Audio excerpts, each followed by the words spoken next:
Omar, can you just take us through the catch itself? Like, do you know where your body's at that moment? Do you know even how to get where your toes even trying to get down? Like, what's going through your mind at that moment? In that moment, I was just trying to. I knew where I was on the field, so I was just trying to.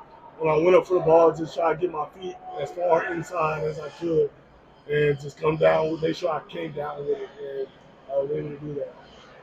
What point did you know? Did you see the replay at all? Like, what were people telling you when you get to the sideline?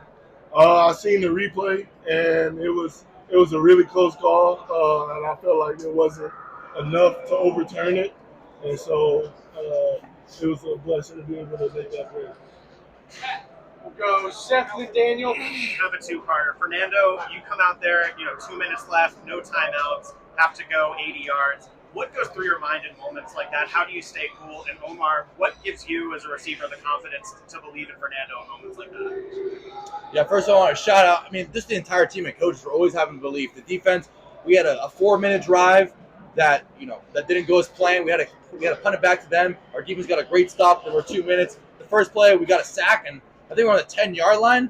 And at that point, it was like, all right, here we're gonna go, 90-yard with the boys.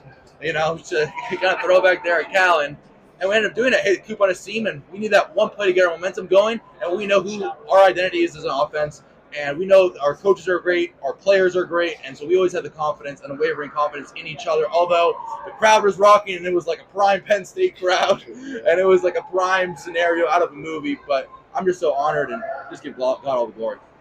Daniel did that. I'd ask this. Yeah. Omar, go ahead. Just knowing that what we've been through since the spring and fall camp, seeing how much better Fernando's got, and seeing just how he goes each and every day in practice and how hard he works, just allowed me to know that I can trust in him no matter what the score is, no matter what's going on, and how great of a quarterback he is, and also just an even better guy. So that allowed me just to have that confidence in him and knowing that he's going to go out there and try to make plays for us and help us get to where we want to go.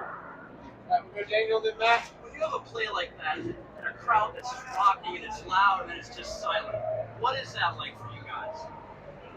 I would say it's a hit of dopamine. It's a hit of like a quick hit of dopamine. Like, all right, here we go. We've got to keep it rolling, especially in that situation, because this game, although we won and it's great and we're on a high right now, it wasn't our best game. Offensively, myself, I played sloppy football this game. However, we were able to rally it back at the end, which is so great, just because we have players like Omar Cooper Jr. and all the other players in offense and our team like this.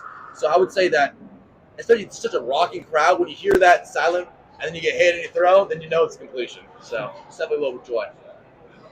I feel like he answered it perfectly, so I don't have anything else to say about it. Matt on your left, Zach. How do you feel physically? You got hit a lot, especially on that last drive. You kept getting up.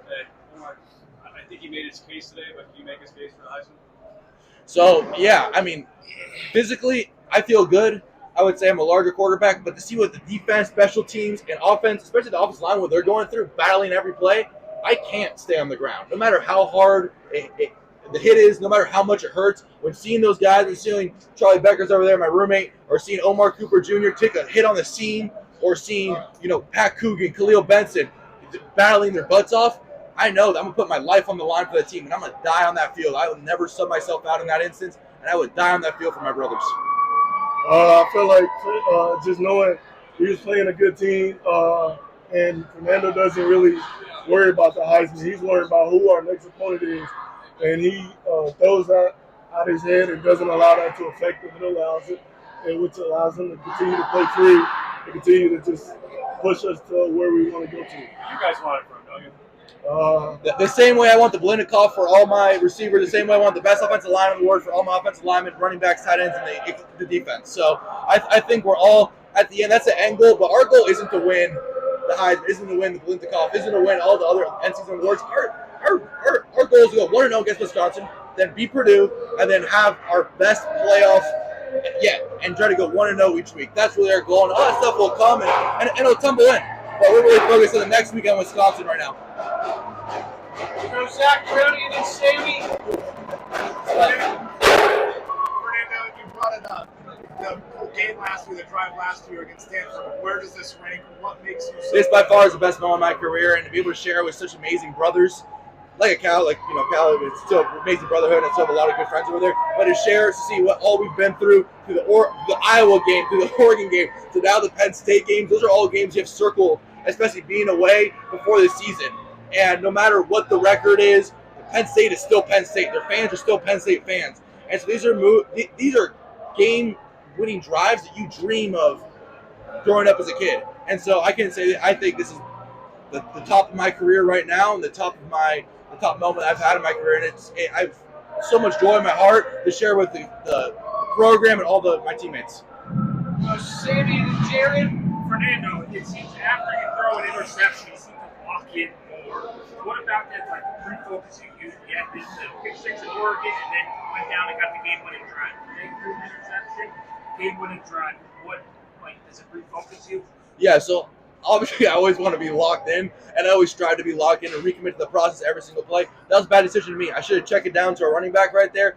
I thought I could make a play, and they have great players too. I mean, they were the number 1 and number 2, number 3 team in the nation, ranked for a reason. They have fantastic NFL players on the roster throughout. And it sucks me to throw an interception, but our team has dealt with so much adversity.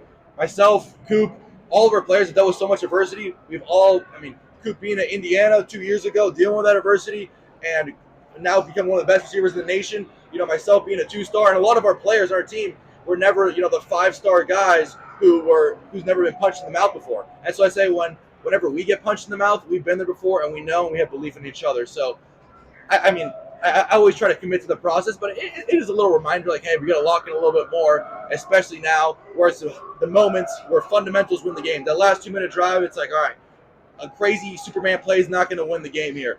Sticking to fundamentals and sticking to the rules is going to win the game. Last one to Jared Kelly.